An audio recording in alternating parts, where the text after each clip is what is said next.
فأفرغ ماءه في حرة، اور کالے پتھروں پہ برسنا لگ جاتا ہے.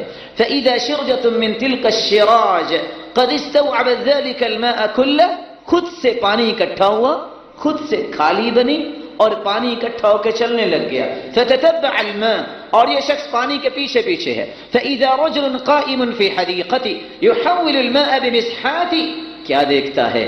ایک باغ ہے، اس کے کنارے پہ ایک اللہ کا نیک بندہ کھڑا ہے جو پانی کو اپنے باغ کی طرف موڑ رہا ہے. پوچھا یا عبداللہ ما اسمک، کیا نام ہے آپ کا؟ قال ولم تسألني عن اسمي، میرا نام کیوں پوچھ رہے ہو؟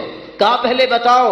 جب اس نے نام بتایا کہا یہی نام تو میں نے بادلوں سے سنا کہ کوئی کہہ رہا تھا اس کے باغ کو سیراب کرو، مجھے یہ بتاؤ تم کرتے کیا ہو؟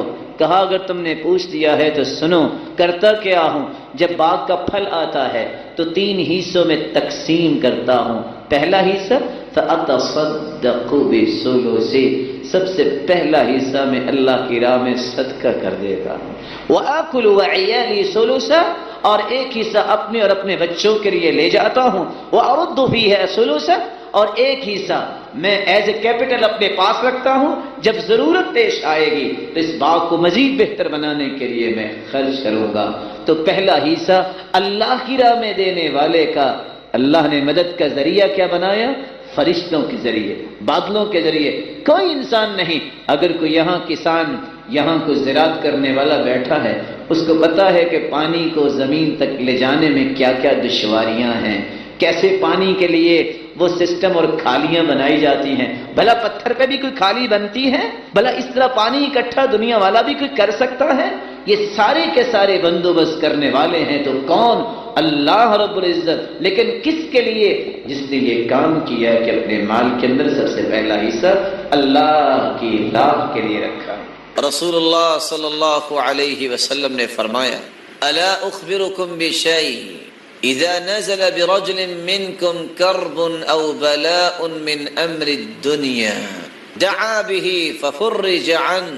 میرے صحابہ میں تمہیں ایسی چیز نہ بتا دوں کہ جب تم میں سے کسی کو کوئی مصیبت دنیا میں آ جائے یا کوئی بلا کا سامنا ہو جائے تو اگر یہ کلمات اپنی زبان پہ لے آئے تو اللہ رب العزت اس کی بلا کو دور فرما دیں گے اور اس کی مصیبت کو دور فرما دیں گے. اور وہ کون سی دعا ہے؟ دعاء ذی النون، یونس علیہ السلام کی دعا. قرآن مجید میں اللہ رب العزت فرماتے ہیں وَذَا النُّونِ إِذ ذَهَبَ مُغَاضِبًا فَظَنَّ أَن لَّن نَّقْدِرَ عَلَيْهِ فَنَادَىٰ فِي الظُّلُمَاتِ أَن لَّا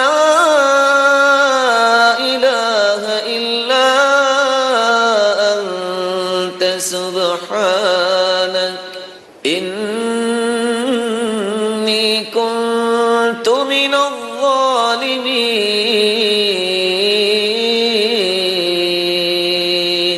قوم سے ناراض ہو کہ یونس علیہ السلام وہاں سے چل دیے. فظن ان لن نقدر علیہ، اور اس کا گمان یہ تھا کہ ہمارے پاس قدرت نہیں ہے، کہ جہاں بھی جائے گا تو ہماری قدرت میں ہی ہے. فنادى في الظلمات، جب مچھلی کے پیٹ میں جا گرا، رات کا اندھیرا، سمندر کا اندھیرا اور مچھلی کے پیٹ کا اندھیرا، اس وقت اس نے دعا کی لا الہ الا انت سبحانک، اے اللہ تیرے علاوہ کوئی عبادت کے لائق نہیں، تو تو پاک ہے. انی کنت من الظالمین، میں نے اپنی جان پہ ظلم کر لیا. یہ کلمات انسان اگر اپنی زبان پہ لے آئے، رسول اللہ صلی اللہ علیہ وسلم کا فرمان معظم ہے لم يدع بها رجل قط الا استجاب اللہ تعالی له.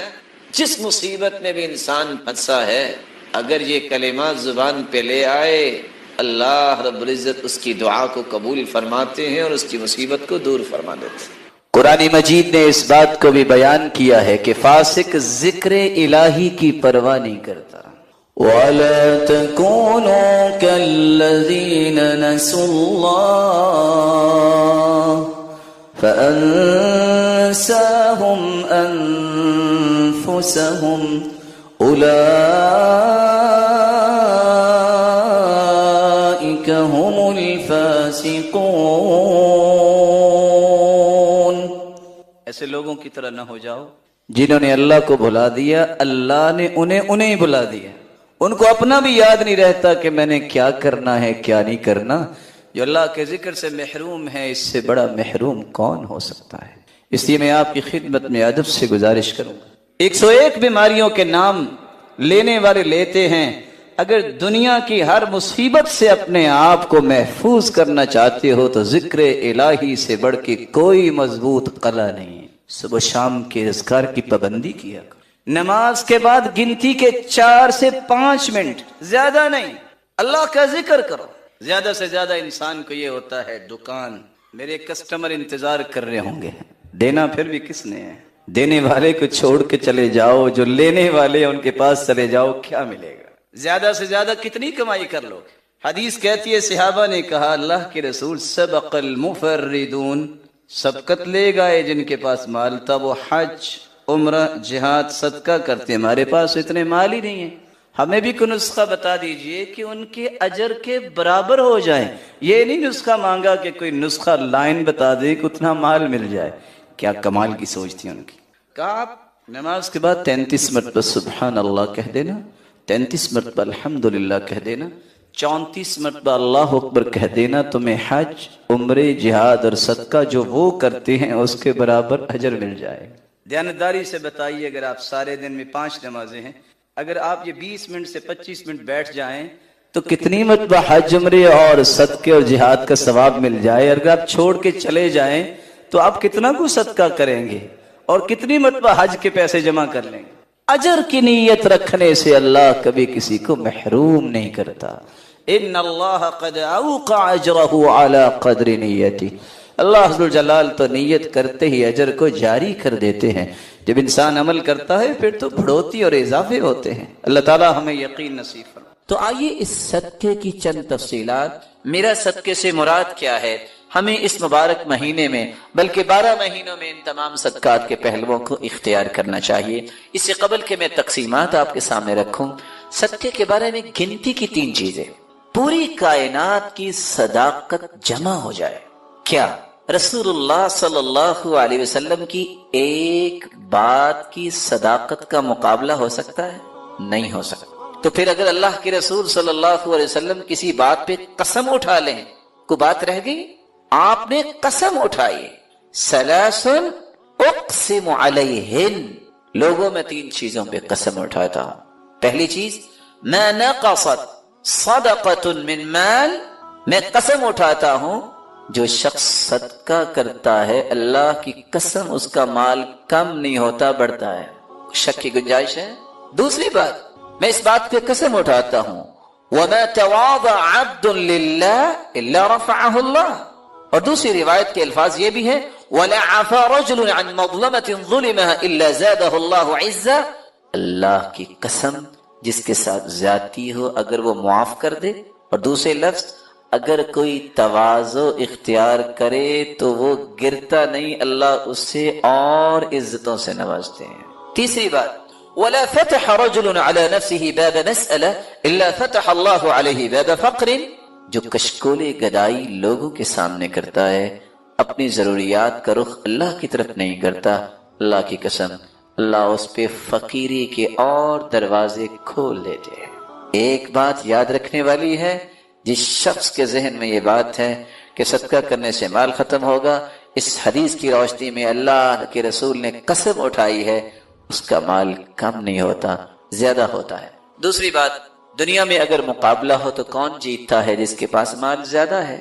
ایسا ہی ہے، اگر اللہ رب العزت فرمائے میرے بندے آؤ مجھ سے مقابلہ کرو، انفق علیک، تم میری راہ میں خرچ کرو میں تجھ پہ خرچ کروں گا، کون جیتے گا؟ جواب دیجیے، حدیث قدسی، یا ابن آدم انفق علیک، تم میری راہ میں خرچ کرو میں تجھ پہ کروں گا۔ مقابلہ ہے خالق مخلوق کا، کون جیتے گا؟ کوئی اللہ کو ہرا سکتا ہے؟ اس لیے رسول اللہ صلی اللہ علیہ وسلم نے بلال سے کہا تھا، بلال انفق ولا تخشى من ذی العرش اقلالا، خرچ کرو، اللہ کے خزانوں کے ختم ہونے کا خوف نہ کھاؤ۔ اللہ کے خزانے اتنے ہیں، حدیث قدسی ہے، لو ان اولکم وآخرکم وانسکم وجنکم قاموا فی صعید واحد، اگر آدم علیہ الصلوۃ والسلام سے لے کے قیامت تک آنے والے جن انسان ایک ہی میدان میں کھڑے ہو جائیں، ہر اپنی خواہش اللہ کے سامنے پیش کریں، اللہ سب کی خواہشوں کو پورا کر دے، تو اللہ رب العزت فرماتے ہیں میں نقص من ملکی شیئا، میری بادشاہی، میرے خزانوں میں اتنی بھی کمی نہیں آئے گی جتنا تم سوئی سمندر میں ڈالتے ہو تو جب نکالو تو پانی کتنا آتا ہے، اتنا بھی میری بادشاہی اور خزانوں میں کمی نہیں آتی۔ تو رب کے ساتھ مقابلہ اور رب کے ساتھ اس پروجیکٹ کو قبول کرنے والا کبھی خسارہ نہیں اٹھاتا۔ تیسری بات، آج دنیا میں انسان جس کی چاہے منت کر لے کہ تم میرے لیے دعا کرو، کوئی شورٹی دے سکتا ہے کہ اس کی دعا قبول ہوگی؟ نہیں، اللہ جانتا ہے۔ لیکن نورانی فرشتے ایسی مخلوق ہیں جو دعا کریں تو اللہ رد نہیں کرتے، اور اس کا راز کیا ہے؟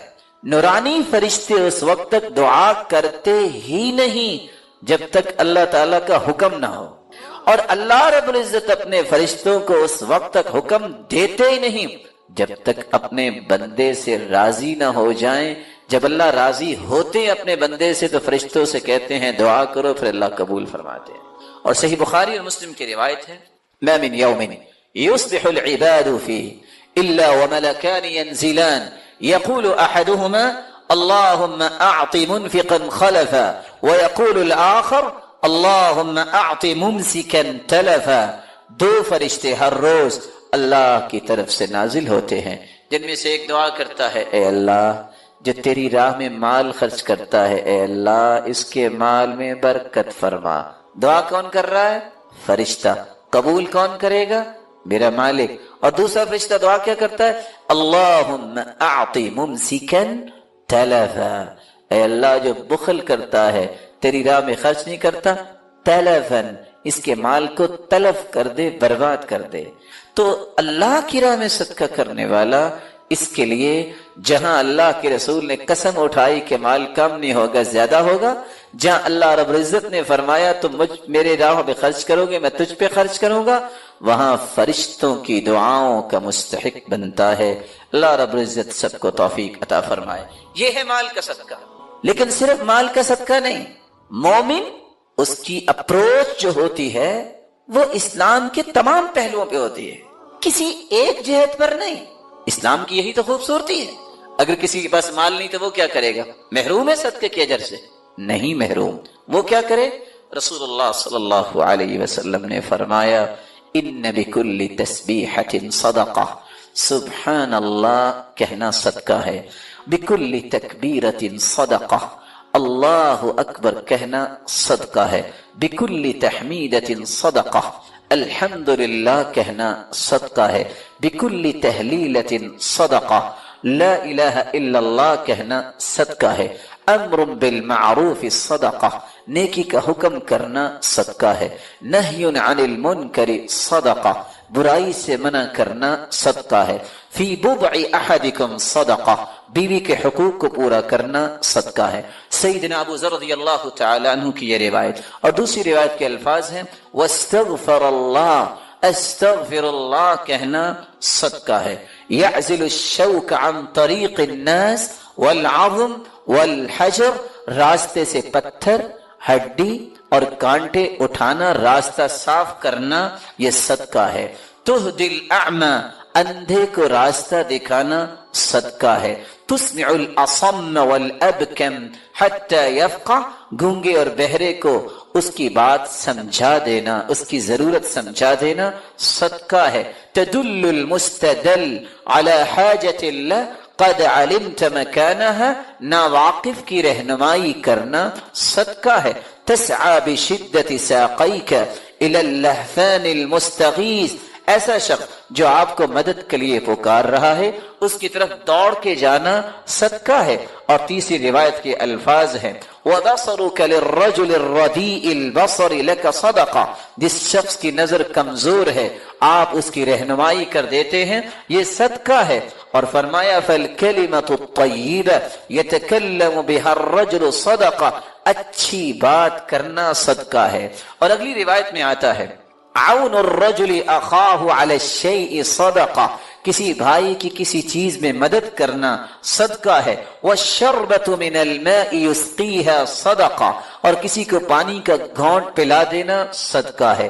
اماطة الاذى عن الطریق صدقہ، راستے سے کسی قسم کی چیز جو کسی مسلمان کو تکلیف دے سکتی ہے اس کو ہٹا دینا صدقہ ہے.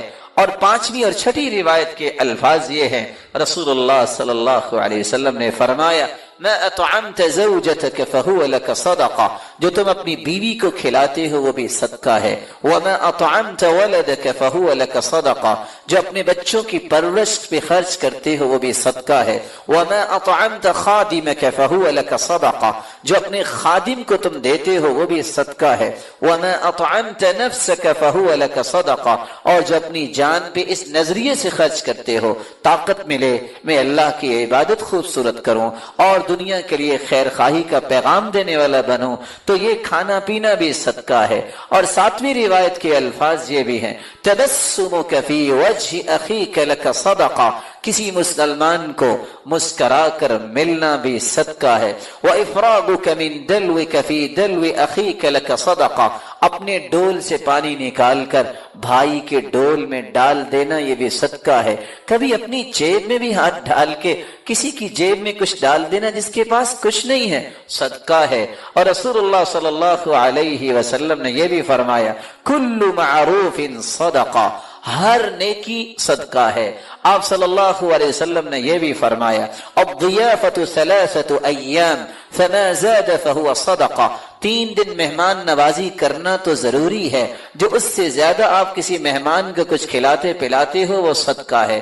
رسول اللہ صلی اللہ علیہ وسلم نے یہ بھی فرمایا کف شرک عن الناس فإنها صدقۃ منک علی نفسک، اپنی تکلیف سے لوگوں کو بچانا بھی صدقہ ہے. ایک ہے لوگوں کی تکلیف، ایک ہے کہ خود بھی کسی کو تکلیف نہ دو، یہ بھی بہت بڑا صدقہ ہے. رسول اللہ صلی اللہ علیہ وسلم نے فرمایا تعدل بین الاثنین صدقہ، 2 مسلمانوں کے درمیان صلح کروا دینا، انصاف کی بات کرنا بھی صدقہ ہے. تعین الرجل علی دابتہ فیحمل علیہا، کسی شخص کی مدد کرنا اور اس کو اپنی سواری کے ساتھ بٹھا لینا بھی صدقہ ہے. او ترفع له علیہا متاعہ صدقہ، کسی کے پاس سامان زیادہ ہے وہ اپنی سواری پہ سامان نہیں رکھ سکتا، اس کے سامان کو اٹھا کے اس کی مدد کر کے اس کے سامان کو رکھوا دینا یہ بھی صدقہ ہے. کل خطوۃ یخطوها الی الصلاۃ صدقہ، نماز کے لیے گھر سے نکلنا ہر اٹھنے والا قدم بھی صدقہ ہے. بكل صلاة وصدقة وصيام صدقة وحج صدقة، روزہ رکھنا اور اگر عمرے کی اور حج کی توفیق اللہ دیتا ہے تو یہ بھی صدقہ ہے. کل قرض صدقہ، رسول اللہ صلی اللہ علیہ وسلم نے فرمایا کسی کو قرض دینا یہ بھی صدقہ ہے. من انظر معسرا فله كل يوم مثله صدقہ، جو شخص کسی کو قرض دیتا ہے پھر مہلت دے دیتا ہے یہ مہلت دینا بھی صدقہ ہے. رسول اللہ صلی اللہ علیہ وسلم نے فرمایا ما من مسلم يزرع زرعا او يغرس غرسا فيأكل منه طير او انسان او بهيمة الا كانت له به صدقہ، تم میں سے کوئی اگر کاشتکاری کرتا ہے، باغبانی کرتا ہے، درخت لگاتا ہے، اس میں سے کوئی انسان کھا لے، کوئی جانور کھا لے، کوئی پرندہ کھا لے، آپ کو تو علم نہیں لیکن وہ بھی آپ کے نام اعمال میں بطور صدقہ لکھا جائے گا.